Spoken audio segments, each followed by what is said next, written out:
আল্লাহর ওলি খাজা ওসমান হারুনি মুসল্লিকে লইয়া বয়ান করতেছেন। মুসল্লি কয়জন? 18 জন। কয়জন? এই 18 জন মুসল্লি লইয়া বয়ান করে।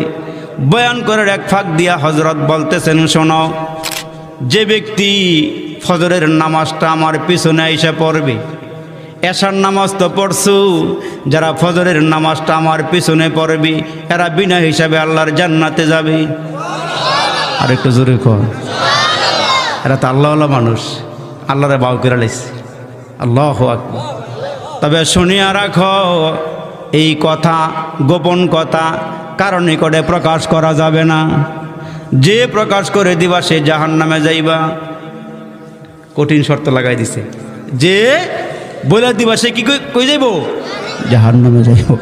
আরে মুসলমান, হুজুর এই বয়ান করে ছেড়ে দিলেন। হুজুর বয়ান কইরা ছেড়ে দিলেন, যাও বাড়িতে চলে যাও। সবাই বাড়িতে গেছি। আরে খাজা মঈনুদ্দিন চিশতি রহমাতুল্লাহ আলাই, উনি তো একনিষ্ঠ আল্লাহর গোলাম। আল্লাহর কুদরতি পায়ে সেজদা লাগায়, আল্লাহর সামনে দাঁড়ায়া যায়।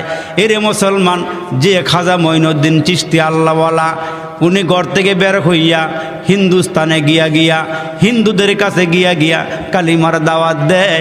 একদিন দাওয়াত দিতে গিয়া সকাল থেকে সন্ধ্যা পর্যন্ত 7000 মানুষের কাছে ঘুইরা কালিমার দাওয়াত দিয়া মার কাছে আইসা কয়, মারি সকাল থেকে আজকে সন্ধ্যা পর্যন্ত হিন্দু দাওয়াত দিয়া 7000 হিন্দুরে কালমা পড়ে মুসলমান বানাইছি। যেই লোকটার হাতে 90 লক্ষ হিন্দু কালিমা পরে মুসলমান হয়েছে।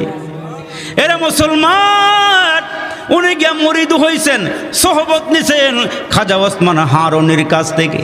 হুজুর বললেন, যারা ফজরের নামাজটা আমার পিছনে পড়বা এরা আল্লাহর জান্নাতে যাইবা, আর যেই ঘোষণা দিবা সেই জাহান্নামে যাইবা।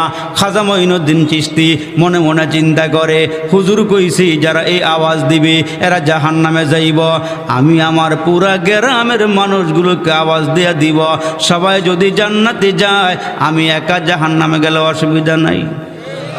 আর একটু জোরে কন্যা সুবহানাল্লাহ। আমি একা গেলাম জাহান্নামে, সবাই জান্নাতে যাক।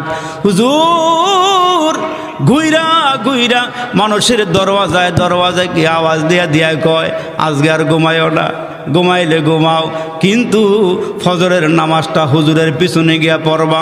সুবহানাল্লাহ, জোরে বলেন। তাইলে জান্নাতে যাইতে পারবা। ফজরের সময় হুজুর তাকায় দেখে মসজিদ ভরা। আর একটু সুরাক তো বললাম, বারান্দাও ভরা, বাইরেও জায়গা নাই।